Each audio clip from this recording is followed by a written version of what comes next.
నేను మీ బాణాల రెడ్డప్పాచారి. ఈరోజు మనం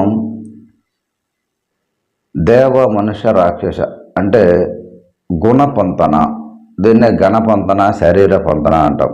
అంటే దేవగుణము, రాక్షస గుణము, మనుష్య గుణము, 3 గుణాలు ఉంటాయి. దేవగుణంలో ఉండే వాళ్ళకి దేవగుణం, మనుష్య గుణం ఉండే వాళ్ళకి మనుష్య గుణం, రాక్షస గుణం ఉండే వాళ్ళకి రాక్షస గుణాలు, లేదా దేవ మనుష్య, మనుష్య దేవ, రాక్షస దేవ, మనుషు రాక్షస, ఇలాంటి వాళ్ళతో వివాహం చేస్తే ఆ గుణాల్లో ఏం జరుగుతుందని మనం తెలుసుకుందాం. ఇప్పుడు దేవగుణం అశ్విని, ముగిశిర, పునర్వసు, పుష్యమి, హస్త, స్వాతి, అనురాధ, శ్రవణం, రేవతి. మనుష్య గుణం భరణి, రోహిణి, ఆరుద్ర, పుబ్బ, ఉత్తర, పూర్వాషాఢ, ఉత్తరాషాఢ, ఉత్తరాభాద్ర, పూర్వభాద్ర.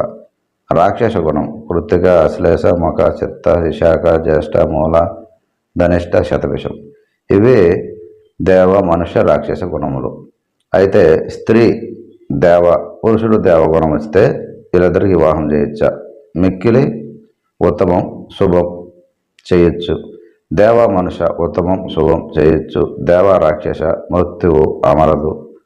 దేవ వచ్చే స్త్రీ, రాక్షస వచ్చే పురుషుడు వస్తే ఎంతసేపు పురుషుడికి బానిసగా ఈ దేవగుణంలో ఉండే స్త్రీ బతకాల్సి వస్తుంది. స్త్రీ మనుష్య, పురుషుడు దేవ, మిక్కిలి ఉత్తమం, అదృష్ట దంపతులు. స్త్రీ మనుష్య గుణం, పురుషుడు దేవగుణం వస్తే మిక్కిలి ఉత్తమం, అదృష్ట దంపతులు చేసుకోవచ్చు. స్త్రీ మనుష్య గుణం, పురుషుడు మనుష్య గుణం వస్తే ఉత్తమం, శుభం చేసుకోవచ్చు. స్త్రీ మనుష్య గుణం, పురుషుడు రాక్షస గుణం వస్తే అధమం, మృత్యుతులము, అమరదు. అంటే చేసుకున్నా కూడా ఎవరో ఒకరు సావైపోవడమో లేకపోతే విడిపోవడమో జరుగుతుంది. రాక్షస దేవ అధమం, స్త్రీకి బానిస. అంటే స్త్రీ రాక్షస గుణం, పురుషుడు దేవగుణంలో వస్తే అధమం, స్త్రీకి బానిసగా బతకాలి, లేదంటే వదిలేయాలి. రెండూ కూడా ఇబ్బంది. అలాగే స్త్రీ రాక్షస గుణం, పురుషుడు మనుష్య గుణం వస్తే అధమం, అమరదు. ఇది కూడా పనికిరాదు. మనుష్య గుణం వస్తే ఇది అనుమానంతో రాక్షస గుణం వల్ల సతాయిస్తూ ఉంటే, రాక్షస గుణం ఉండే స్త్రీ ఈ మనుష్య గుణం ఉండే పురుషుడిని వదిలేసి లేదా చంపించేసి ఏదో ఒకటి చేస్తుంది. అలాగే స్త్రీ రాక్షస గుణం, పురుషుడు రాక్షస గుణం వచ్చి ఇద్దరికి వివాహాలు చేస్తే మరణం తప్పదు. ఇది మన జ్యోతిష్యంలో తెలుసుకోవాల్సింది.